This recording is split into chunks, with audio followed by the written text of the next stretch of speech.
Alors, le texte initial est ancien. C'est un texte qui, d'ailleurs, ne portait pas cet intitulé.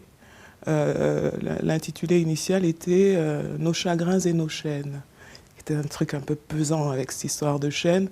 Et c'est parce que le roman date d'une période où j'allais pas très bien. C'était une période de grande précarité, d'horizons bouchés, voilà, et où je ressassais des histoires familiales, les miennes, mais celles d'amis proches aussi. Je me posais des questions en fait sur le pourquoi du comment de ma destinée. J'avais 30 ans et j'envisageais d'en finir avec la vie en fait. Je dirais que c'est avant tout l'histoire d'Antoine, qui est un petit garçon de 7 ans, qui a été, de son point de vue, abandonné par sa mère. Alors quand on le rencontre dans le texte, il n'a plus 7 ans mais presque 30 et ne se remet toujours pas d'avoir été laissé en pension quand il avait 7 ans et ensuite envoyé en Afrique. Il n'a jamais pardonné à cette mère d'avoir préféré une histoire de couple qui en plus n'a pas très bien tourné à sa proximité avec son enfant. Il pense guérir de cette blessure en se vengeant. Il se protège de l'amour, il maltraite un peu les autres autour de lui. Au fond, il n'est pas très heureux. Alors quand on le rencontre, il n'est pas très sympathique, hein, Antoine.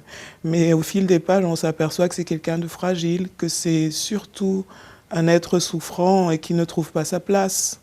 Hein, dans le monde, qui ne sait pas comment se situer. Parce que je pense que si on a manqué d'amour, ou si on ne se souvient pas d'avoir reçu de l'amour, il est très très difficile de se structurer. Et Antoine est quelqu'un de brillant mais de mal structuré.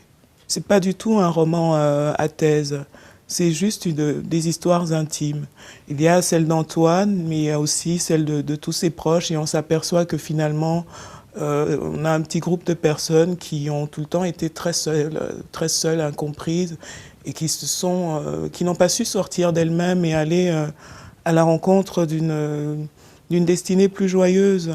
Et parce qu'elles n'ont pas cru que c'était possible. Je pense que j'aurais déjà commis quelques carnages si je ne pouvais pas écrire. L'écriture, c'est le meilleur moyen que j'ai d'entrer en relation avec les autres. Je suis quelqu'un d'un peu sauvage, d'assez écorché. Je ne suis pas sûre d'être très sociable.